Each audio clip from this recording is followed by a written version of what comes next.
उसमें हमने तीन चार बातें देखनी स्टार्ट की थी। एक तो वीडियोस ऑन करो, be fast, please switch on your videos. क्या क्या तो बातें देखी मैं थी? कह रही हूँ।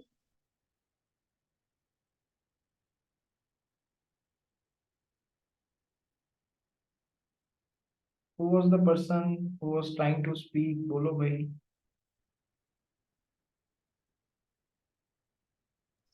तो मैं कह रही हूँ इसमें चालू करूंगी। झील बेटा कुछ समझ में नहीं आ रहा है, क्या बोल रही है?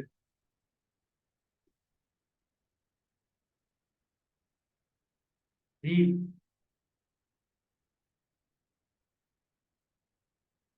झील।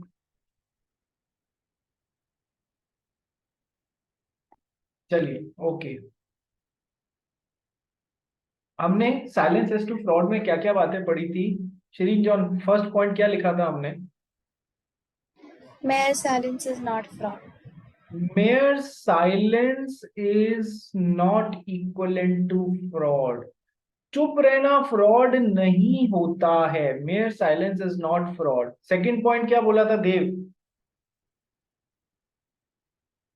हाँ सर। सेकंड पॉइंट क्या बोला था बेटा? एक बार सर क्वेश्चन वापस बोल सकते हो, मैं सुनना कल ही नहीं। अपन ने कल अपन ने टॉपिक किया था साइलेंस एज टू फ्रॉड। क्या चुप रहना फ्रॉड होता है क्या? ठीक है, इसमें मैंने कल आपको तीन चार पॉइंट्स लिखाए थे। तो पहला पॉइंट था कि सर चुप रहना फ्रॉड नहीं होता है। सेकंड पॉइंट क्या लिखा था अपन ने? सर मैंने एक्चुअली रिवाइज नहीं किया था, मेरे को याद नहीं है। क्यों नहीं किया रे? भूल गया मैंने, वो आपका वो रीड किया बट मैं ये रिवाइज करना भूल गया। देख, ऐसा है, इसमें से एग्जाम में शॉर्ट शॉर्ट क्वेश्चन आने की प्रोबेबिलिटी रहती है। ये केवल तेरे लिए नहीं, सबके लिए बोल रहा हूँ। तो मुझे तो केवल दो जनों के रिटर्न नोट्स मिले हैं, इसलिए मुझे पता है किसने रिवाइज किया है और किसने नहीं किया है। ठीक है, next. Isha Bangar, second point क्या है? Active concealment. सेकंड पॉइंट है सर एक्टिव कंसीलमेंट। सर देखो, चुप रहना तो फ्रॉड नहीं होता है, लेकिन आप एक्टिव कंसीलमेंट करने के बाद में चुप हो जाते हो, जिससे कि सामने वाला उस फ्रॉड को डिटेक्ट नहीं कर पाता है। ठीक है, तो वो क्या होता है? तो सर फिर वो चुप रहना, डेफिनेट चुप रहने से कोई फर्क नहीं पड़ता है। वो फिर एक्टिव कंसीलमेंट के कारण आप कर रहे हो, जिसके कारण वो फ्रॉड डिटेक्ट नहीं कर पा रहा है। ठीक है, वैसे तो रूल क्या होता है? कैविएट एम्पटर का, साथ में ये इंपॉर्टेंट कीवर्ड था, आना चाहिए था। वैसे तो रूल क्या होता है कैविएट एम्पटर का, कि चुप रहना फ्रॉड इसलिए नहीं होता है because it is the duty of the buyer to be beware और अवेयर। वो अपने पर्पसेस के लिए क्या खरीद रहा है, वो उसके पर्पसेस के लिए फिट है या नहीं, और प्लस उस माल को चेक करना, ये बायर की ड्यूटी होती है। ठीक है, नेक्स्ट। एक्टिव कंसीलमेंट के कारण बायर यदि डिटेक्ट नहीं भी कर पा रहा है चेक करने के बाद में, क्योंकि स्कूटर पे स्क्रैच को पेंट कर दिया, क्रैक्ड हुफ के अंदर सीमेंट भर दिया, तो सर वो एक्टिव कंसीलमेंट के कारण यदि नहीं डिटेक्ट कर पा रहा है तो चुप रहने से कुछ नहीं होता, वो डेफिनेटली फ्रॉड होगा ही होगा। थर्ड पॉइंट क्या पढ़ा था अपन ने? मंशा, मंशा थर्ड पॉइंट क्या पढ़ा था? सब मेरा रिविजन बाकी है। आपका रिवीजन बाकी है। ठीक है, ईशा शेट्टी, तू बताएगी? एक्सेप्शन किया था ना। Exceptions to this first rule, जहां पर चुप रहना फ्रॉड होता है, silence would be equivalent to fraud, कि इन दो सिचुएशंस में साइलेंस फ्रॉड होगा। ठीक है, रिया पहली सिचुएशन बोल भाई, कहां पर silence is equivalent to fraud? Riya, हाँ सर। कहां पर पहला एक्सेप्शन क्या है जहां पर साइलेंस फ्रॉड के बरोबर माना जाएगा? सर जब डिनाई नहीं करते तब। क्या डिनाई नहीं करते हैं? अगर फ्रॉड के लिए अदर पार्टी डिनाई नहीं करता तो इट इज अज्यूम्ड के। अगर फ्रॉड के लिए अदर पार्टी डिनाई नहीं करता है, if you do not deny I will assume, यानी कि साइलेंस पॉइंट ऐसे मत लिखना कि डिनाई नहीं करते हैं। तो पॉइंट ऐसे लिखना, फिर अंदर तेरे जैसे एक्सप्लेन करना।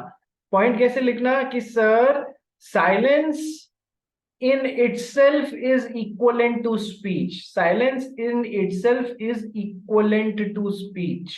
ठीक है, पॉइंट ये, और ये बिल्कुल एग्जैक्टली ऐसा ही आना चाहिए।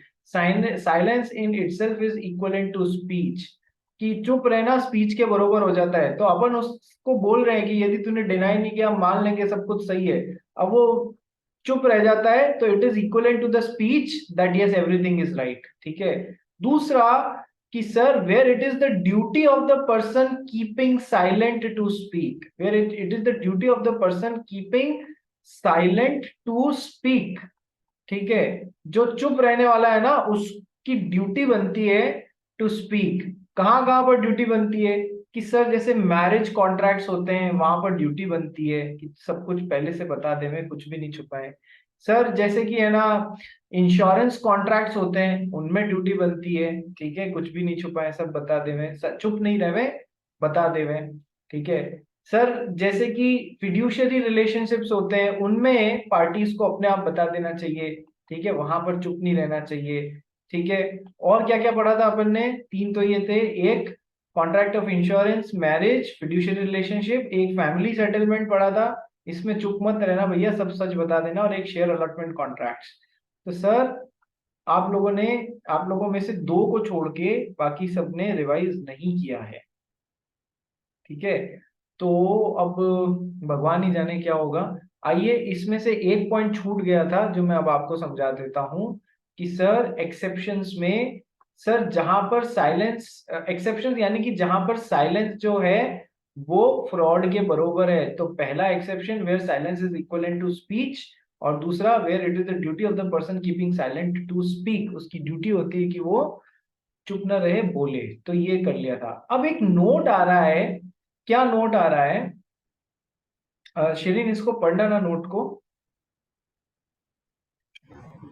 In case of only fraudulent silence, the contract is not voidable if the party whose consent was so obtained had the means of discovering the truth with ordinary diligence. In Thus, in other cases, हाँ, in other cases of fraud, accepting fraud by silence, the contract is voidable even though the party defrauded had the means of discovering the truth with ordinary diligence।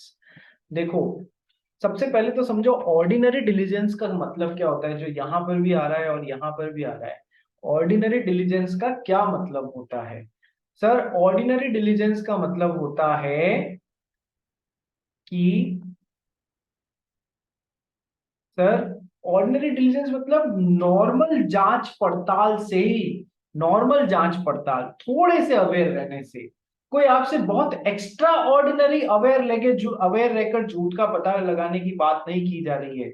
Ordinary diligence मतलब normal, थोड़ी सी आंख नाक कान खुले रखो, sense करो, उससे तुमको पता पड़ जाना चाहिए। That is what is ordinary diligence. तुम कहीं पर कोई चीज, मान लो कोई सेकंड हैंड कार खरीदने जाते हो, थोड़ा बहुत चेक करते हो या नहीं करते हो? ऑर्डिनरी डिलीजेंस है, हाँ भाई सब कुछ ठीक ठाक है या नहीं है। सो ऑर्डिनरी डिलीजेंस थोड़ा बहुत दिमाग लगा के भी यदि सच्चाई का पता लगाया जा सकता है। सो ऑर्डिनरी डिलीजेंस इज थोड़ा बहुत अवेयर रहना। ठीक है, तो पॉइंट क्या है, सबसे पहले नीचे वाला पढ़ते हैं। In cases of fraud accepting fraud by silence. अब देखो, इस चीज को समझने के लिए फ्रॉड को दो पार्ट में डिवाइड करो। सबसे पहले तो फ्रॉड के वो केसेस जिनमें साइलेंस, ये चुप रहने का कोई काम नहीं, जिसमें सब पार्टीज एक दूसरे को रिप्रेजेंटेशन दे रही हैं, मतलब चुप नहीं रह रही हैं।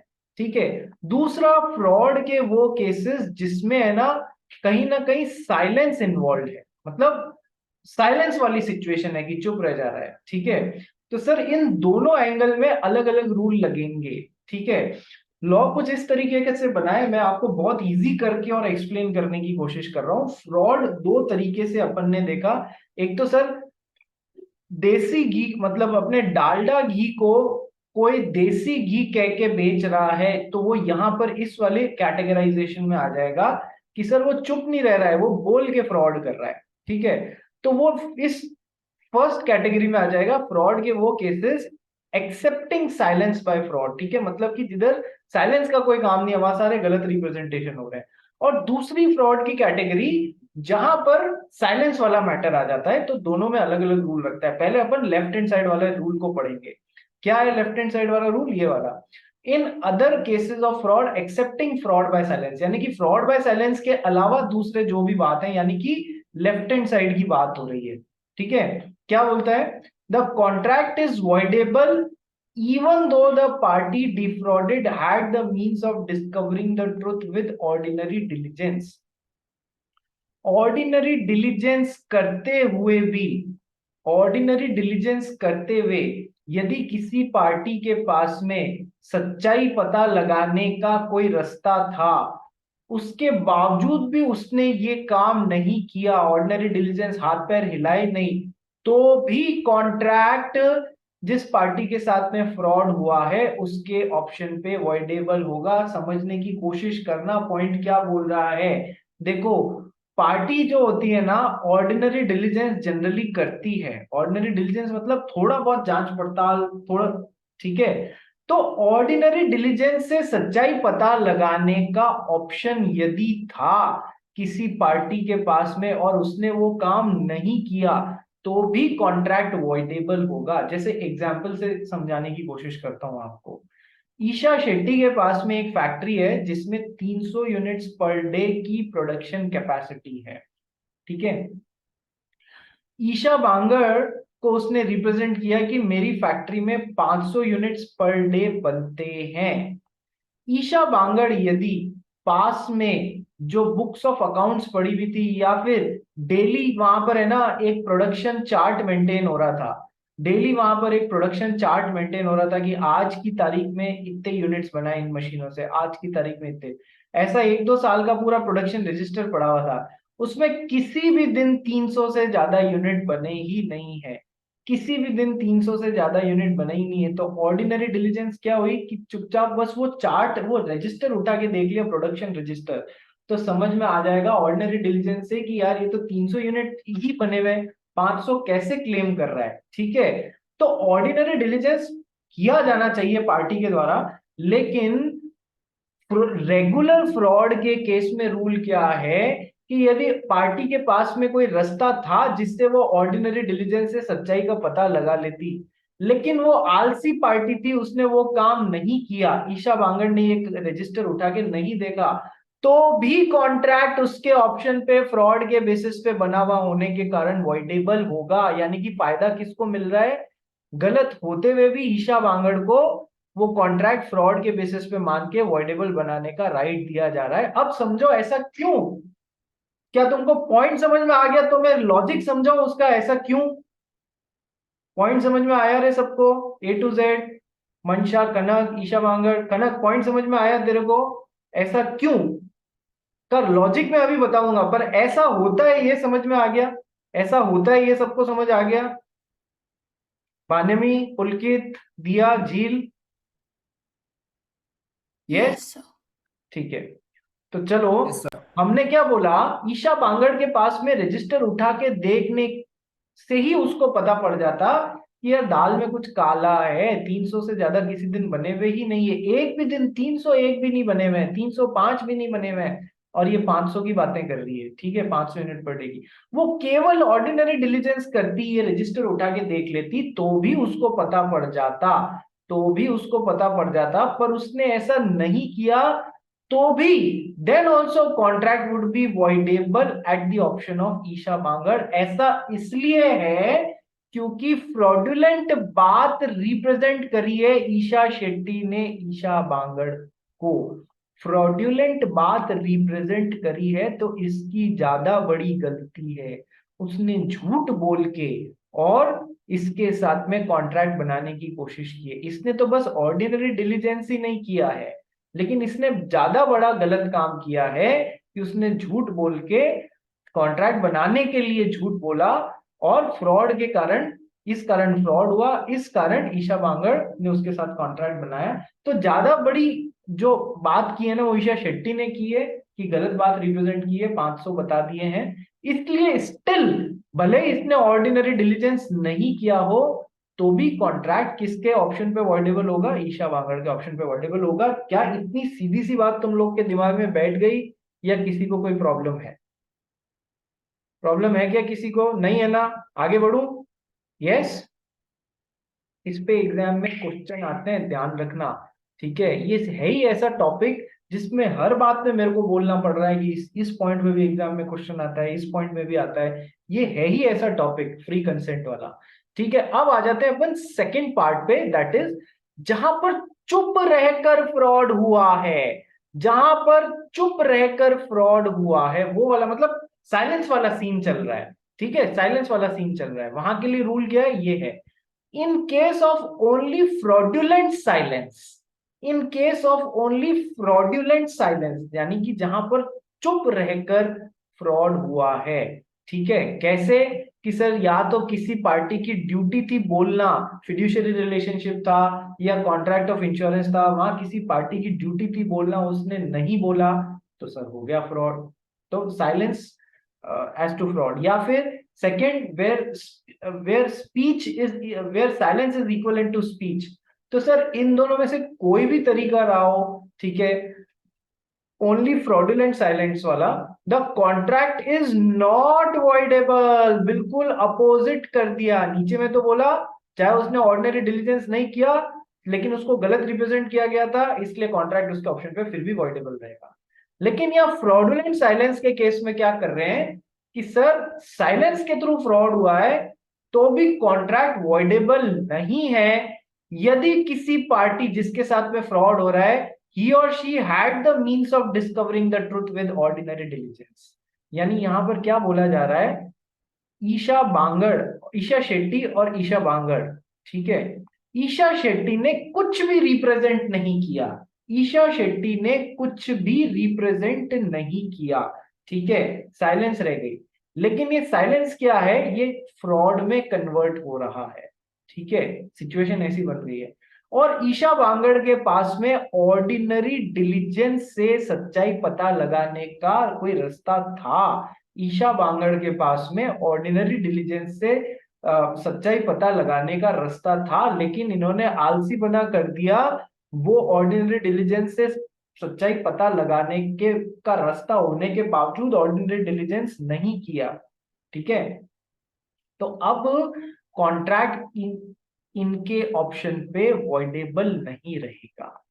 कॉन्ट्रैक्ट इनके ऑप्शन पे वॉइडेबल नहीं रहेगा क्योंकि यहां पर ये बड़ी गलती कर रही हैं। इस जगह पे ये माना जाएगा कि सर उसने कुछ रिप्रेजेंट तो आपको किया नहीं है।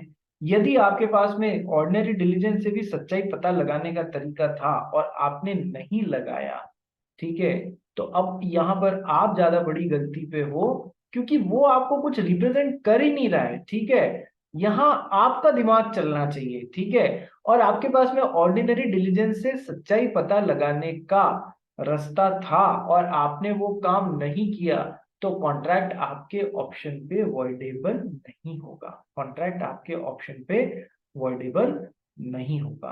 क्या इन दोनों में फर्क कैसे आ जाता है ये समझ में आ गया? ऑर्डिनरी डिलीजेंस केस में क्या ये समझ में आ गया? याद रहेगा सब जनों को? ठीक है, इस तरीके से एक चार्ट बना लेना, अपने नोट्स में चार्ट बना लेना। तो ये पैराग्राफ के सामने वो चार्ट बनना चाहिए। इस पैराग्राफ में ये देखो इतनी खाली जगह पड़ी है ना, ये इसको यहाँ पर ऐसे करते हुए ये चार्ट बना लेना, तुमको एग्जाम के टाइम में इसको समझने में दिक्कत नहीं होगी। ठीक है भाई, बात समझ में आई? आगे बढ़े। इसी के साथ में हमारा फ्रॉड भी खत्म हो गया, ठीक है। हमारा फ्रॉड मतलब फ्रॉड का टॉपिक खत्म हो गया, ठीक है। अब नेक्स्ट टॉपिक आता है फ्रॉड का counter part, that is miss representation. ठीक है, समझना चालू करो भाई। कोअर्जन था, अंडर इन्फ्लुएंस था, दोनों का कंपैरिजन पड़ा, ठीक है। यहाँ पर फिजिकल प्रेशर, यहाँ पर मेंटल प्रेशर, ठीक है सर। फ्रॉड और मिसरिप्रेजेंटेशन, वैसे तो फ्रॉड में 4-5 बातें होती हैं, लेकिन सबसे इंपॉर्टेंट जो बात थी कि बंदा एक्स बंदा वाई को कॉन्ट्रैक्ट बनाने हेतु जो भी बात रिप्रेजेंट कर रहा है वो जानता है वो गलत है, वो खुद भी उसकी ट्रुथफुलनेस में बिलीव नहीं करता है, वो खुद फिर भी ऐसा होने के बावजूद भी उसे एज अ फैक्ट रिप्रेजेंट कर दे रहा है यहाँ पर। और उसके गलत रिप्रेजेंट क्यों रिप्रेजेंट कर रहा है? ताकि उसके साथ में कॉन्ट्रैक्ट बना ले, इंटेंशन ये है गलत बात रिप्रेजेंट करने के पीछे। और उसका गलत रिप्रेजेंटेशन के बेसिस पे ये बंदा यदि इसके साथ में कॉन्ट्रैक्ट बना लेता है तो फिर वो कहलाता है कि मिस्टर एक्स ने मिस्टर वाई के साथ में फ्रॉड किया, यानी जानबूझ के गलत बात रिप्रेजेंट करी जा रही है ताकि कॉन्ट्रैक्ट बन जाए। ठीक है, ये सबसे पांचों में से ये सबसे इंपॉर्टेंट बात थी।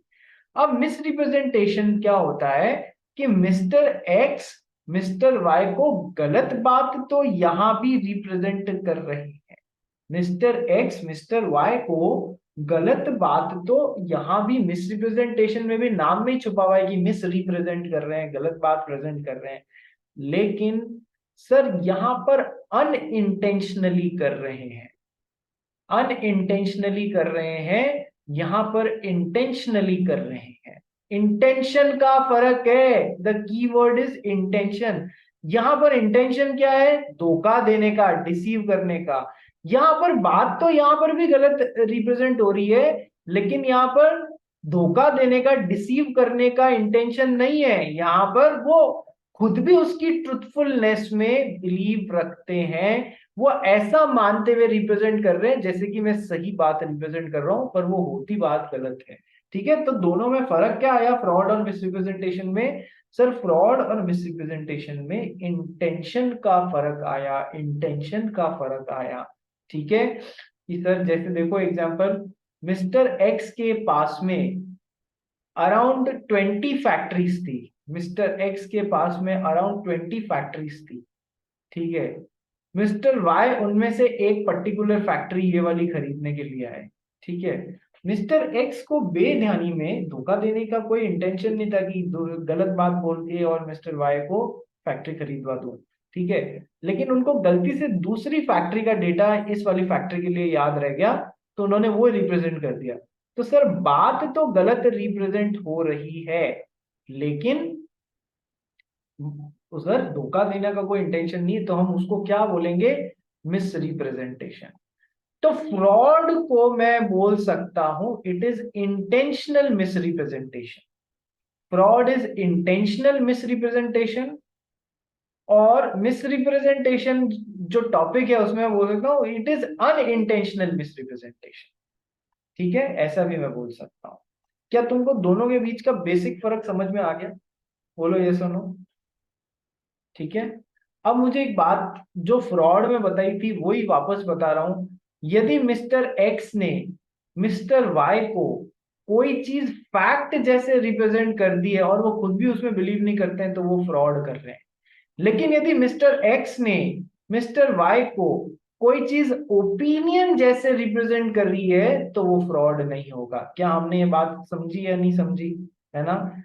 सेम लॉ, सेम चीज मिसरिप्रेजेंटेशन में अप्लाई होगी कि यदि मिस्टर एक्स ने मिस्टर वाई को कोई चीज फैक्ट जैसे नहीं और ओपिनियन जैसे रिप्रेजेंट करी है और वो बात गलत भी निकल गई तो भी मिसरिप्रेजेंटेशन। बात समझ आ गई? यस और नो? यस। अब देखो, फ्रॉड और मिसरिप्रेजेंटेशन में दोनों में बात तो गलत ही रिप्रेजेंट हो रही है। ठीक है, एक में इंटेंशनली हो रही है, एक में अनइंटेंशनली हो रही है। ठीक है सर, दूसरा फर्क क्या है दोनों में कि सर यहां पर भी कॉन्ट्रैक्ट वॉइडेबल होगा, सर यहां पर भी कॉन्ट्रैक्ट वॉइडेबल होगा। ठीक है, दो फर्क तो आप, फर्क क्या डिटेल्स तो आपको समझ में आ गई कि सर एक तो ये डिफरेंस, एक ये सेम बात है कि सर बात तो दोनों में ही गलत रिप्रेजेंट हो रही है। पर सर यहां पर कॉन्ट्रैक्ट जो है, चूंकि किसी ने आपके साथ में जानबूझ के गलत बात की तो इस वजह से आपको लॉस या डैमेज होगा। अपन ने पढ़ा था ना, यदि किसी के गलत बात करने के कारण आपको लॉस या डैमेज नहीं हुआ तो फिर no fraud, it is no fraud. अपन ने पहले के लेक्चर्स में पढ़ा है ना, फ्रॉड होने के लिए क्या जरूरी है कि उसकी गलत बात से आपको कोई लॉस या डैमेज हुआ है। ईशा शेट्टी, और दीवार पे हाँ क्या सर। लिखा हुआ है रे? क्या? क्या कहाँ देख रही है? दीवार देख रही है या कोई बात करने आया है? इधर देखना, इधर ध्यान दे। ठीक है, यदि किसी ने आपके साथ में फ्रॉड किया है तो वो फ्रॉड नहीं कहलाएगा यदि उसके कारण आपको कोई डैमेज या लॉस नहीं हुआ है, ठीक है। यानी कि there is no fraud if there is no loss और damage due to it to you, ठीक है। बट तो यहां पर क्या पॉइंट आता है कि सर फ्रॉड में जब कोई लॉस या डैमेज हुआ है तो वो भी आप सामने वाली पार्टी से वसूल सकते हो, ठीक है। जबकि यहां पर चूंकि आपका धोखा देने का कोई इंटेंशन नहीं था तो यहां पर कुछ लॉस या डैमेजेस वसूलने की बातें ज्यादातर नहीं होती। ये मेजर फर्क है, एक में एक तो इंटेंशन का फर्क, एक लॉस और डैमेज एक में वसूला जा सकता है एक में नहीं, दूसरा वॉइडेबिलिटी का फर्क, ठीक है। अब मिसरिप्रेजेंटेशन में भी कॉन्ट्रैक्ट वॉइडेबल होता है, तो सर पार्टी चाहे तो उसके साथ में आगे बढ़ जाए, पार्टी चाहे तो उसे खत्म कर दे, रिसेंड कर दे। यदि वो पार्टी उसके साथ में आगे बढ़ना चाह रही है तो वो बोल सकती है पार्टी को कि देख मैं इसके साथ में आगे बढ़ना चाहती हूं, तो एक काम कर, तू मुझे उसी पोजीशन पे लाके खड़ा कर दे जैसे कि तूने जो मिसरिप्रेजेंटेशन किया है वो बिल्कुल मतलब सही हो जाए, ट्रू हो जाए। तो यदि गलती से 500 यूनिट गलती से, अब मैं क्या बोल रहा हूँ, फ्रॉड नहीं, मैं मिसरिप्रेजेंटेशन बोल रहा हूँ, गलती से 500 यूनिट पर डे का बता दिया जबकि था प्रोडक्शन कैपेसिटी 300 यूनिट की, धोखा देने के कोई इंटेंशन नहीं था, तो सर कॉन्ट्रैक्ट वॉइडेबल हो गया, ठीक है। यहां पर दो ऑप्शन है, या तो कंटिन्यू कर ले या रिसेंड कर ले।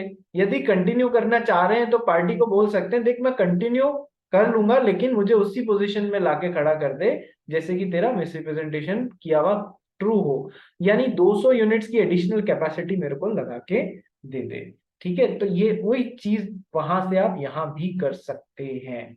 क्या अब अभी तक जो भी पढ़ाया वो समझ में आया आपको या नहीं आया? ठीक है, मिसरिप्रेजेंटेशन के बेसिक्स समझ में आ गए। तो जैसे फ्रॉड में बहुत सारी बातें थी वैसे ही मिसरिप्रेजेंटेशन भी बहुत सारी बातें मिसरिप्रेजेंटेशन कहलाती है। अभी तो अपन ने एक पढ़ी है, और भी बहुत सारी बातें हैं, नंबर 1 देन 2 3। तो ये दो तीन जो बातें हैं इनको पढ़ना चालू करते हैं, मिसरिप्रेजेंटेशन क्या है पढ़ना चालू करते हैं। देखो 13 sorry 13 14 15 16 17 18 19 19A। 13 consent, 14 free consent, 15 coercion, undue influence, fraud, and 18th is misrepresentation. आइए let's start reading the misrepresentation. Sharon. Positive false statement made without any basis of information. Misrepresentation is innocent or unintentional false statement of facts made by one party without any intention to deceive the other party. तो ये बोलता है misrepresentation क्या है। Misrepresentation is innocent या unintentional false statement. Unintentional का मतलब धोखा देने का कोई इंटेंशन नहीं था, अनइंटेंशनल लेकिन है तो वो यहां भी फॉल्स, ठीक है। ऑफ फैक्ट, ओपिनियन होते ही ना तो वो फ्रॉड रहेगा ना वो मिसरिप्रेजेंटेशन रहेगा, ठीक है। So misrepresentation is innocent unintentional false statement of fact made by one party without any intention to deceive the other party. है तो फॉल्स स्टेटमेंट ही लेकिन इनोसेंट है, अनइंटेंशनल है, without any intention to deceive the other party है, of fact है, ठीक है। Misrepresentation means and include, जैसे फ्रॉड में 5 चीजें थी ना, यहाँ पर 3 चीजें क्या कि sir positive false statement made without any basis of information, कि सर वो बात तो पॉजिटिव कर रहा है लेकिन वो फॉल्स है, गलत है, जिसमें आपके पास में ज्यादा कोई बेसिस ऑफ इंफॉर्मेशन जो भी आप दे रहे हो उसका कोई ज्यादा बेसिस नहीं था, ठीक है। धोखा देने का कोई इंटेंशन नहीं है लेकिन आपने जो बात करी उसका कोई बेसिस नहीं था, ठीक है। एग्जाम्पल पढ़ना है यार Shirin. X believed that the engine of his motorcycle is in excellent condition. X, without getting it checked in a workshop, told Y that the motorcycle is in excellent condition. On the basis of the statement, Y bought the motorcycle whose engine proved to be defective. Here, X statement is misrepresentation. तो sir देखो exam में थोड़ा बहुत, जरूरी नहीं है hint देवे ही देवे, लेकिन ऐसा देखने में आया है कि थोड़ा बहुत हिंट आपको मिल जाएगा कि आपको ये समझ में आ जाएगा कि सर ये फ्रॉड है या मिसरिप्रेजेंटेशन है। कुछ क्वेश्चंस में नहीं भी मिल सकता है, उसमें पैनिक होने की कोई जरूरत नहीं है, ठीक है। आइदर ऑफ फ्रॉड और मिसरिप्रेजेंटेशन हो जाएगा, ठीक है। सो मिस्टर एक्स को ऐसा लगता था, वो खुद बिलीव करते थे, धोखा देने में कोई नियत नहीं था, देखो हिंट दे दिया। Mister x himself believed that the engine of his motorcycle is in excellent condition. उनका ये मानना था कि उनकी मोटरसाइकिल का इंजन बहुत सॉलिड है, रॉक सॉलिड है, बहुत एक्सीलेंट कंडीशन में है, ठीक है। और उसको वर्कशॉप में चेक कराए बिना उन्होंने वाई को ये बोल दिया कि मेरी मोटरसाइकिल का इंजन एक्सीलेंट कंडीशन में है, मेरी motorcycle excellent condition. So it's a positive false statement made without any basis of information, ठीक है। ये उधर एकदम फिट बैठ रहा है। Now on the basis of this statement, आपने जो मिसरिप्रेजेंटेशन किया है उसके बेसिस पे सामने वाली पार्टी ने मोटरसाइकिल खरीद ली। यदि उसके बेसिस पे नहीं खरीदी होती तो वो कोई फ्रॉड नहीं होता, यदि उसके बेसिस पे नहीं खरीदी होती तो वो कोई मिसरिप्रेजेंटेशन नहीं होता। ये बात अपन पहले भी पढ़ चुके हैं। फ्रॉड में कहा पढ़ा कि एक्स ने वाई को बोला 500 unit per day production capacity है, जबकि थी 300 ही। वाई ने इस स्टेटमेंट के बेसिस पे नहीं खरीदा। वाई ने किस स्टेटमेंट किस लिए खरीदा, उसको इसकी फैक्ट्री में वैल्यू नजर आई, इसलिए उसने खरीद लिया। तो क्या यहाँ पर फ्रॉड या मिसरिप्रेजेंटेशन वाली बात पे रिलाई किया जा रहा है? नहीं सर, जब उन पे रिलाई किया ही नहीं जा रहा है कॉन्ट्रैक्ट बनाने के लिए, तो ना तो कोई फ्रॉड हुआ ना कोई मिसरिप्रेजेंटेशन हुआ। क्या ये बात समझ में आई आपको? ठीक है। इस पे भी क्वेश्चन आया हुआ है एग्जाम में, देखो बताता हूं क्या क्वेश्चन आया है कि सर हमारा देव पासारी जो है वो एंटीक गन्स में डील करता है। पुराने राजे महाराजाओं के जमाने के में जो गन्स होती थी ना, उन गन्स में डील करता है, ठीक है। तो आपने एक सीरियल आता था पहले, कभी मेरे को नहीं ध्यान, अभी भी आता है नहीं, पान शॉप करके, कभी वो देखा है जिसमें वो पुरानी चीजें खरीदते बेचते रहते हैं शॉप पे ले जाके, ठीक है।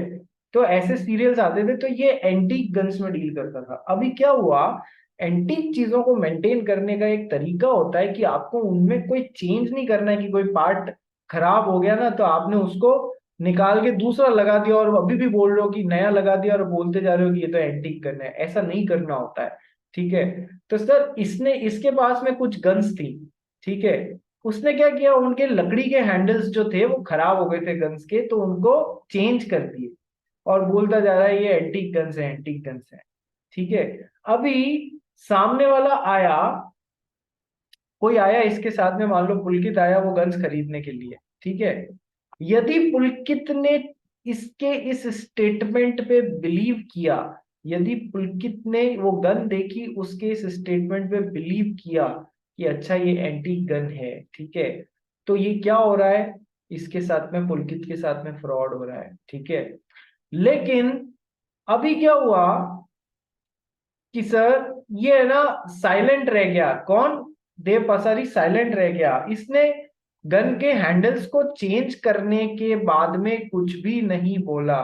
तो would silence amount to fraud, इसने गन दे दी कि बस ये गन, कि सर कोई पुरानी गन दिखाओ, ये लो सर पुरानी गन देखो, ठीक है। एंटीक कह के नहीं बेच रहा है, पुरानी गन देखो, कुछ रिप्रेजेंट नहीं किया उसके बारे में।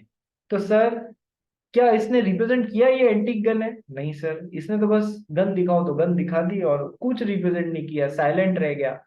साइलेंट रह गया तो क्या इसके साथ में फ्रॉड हो रहा है? इसकी ड्यूटी बन जाती है ना कैविएट एम्प्टर, खुद पता करे, खुद देखे, ठीक है। तो सर यहाँ पर कोई फ्रॉड नहीं हो रहा है, ठीक है। अब एक्चुअल में थोड़ी सी बात समझना, ये हैंडल चेंज करना और वैसा का वैसा नया बना के लगा देना, क्या ये उसमें नहीं आता है आपके वो अपन ने जैसे स्कूटर वाला एग्जांपल लिया था ना, उसमें डेंटिंग पेंटिंग कर देते हैं, उसका नाम क्या रखा था अपन ने, डेंटिंग पेंटिंग वाले पॉइंट का क्या नाम रखा था? मेरे को एकदम से मेरे दिमाग से निकल गया, एक सेकेंड, वो उसका नाम रखा था। हेलो हेलो, हाँ जी बोलिए।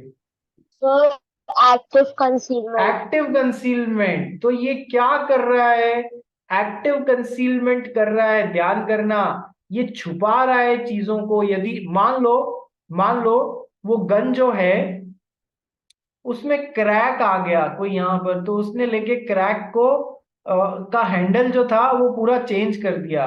तो ये क्या कर रहा है, छुपाने की कोशिश कर रहा है, एक्टिवली कंसील कर रहा है,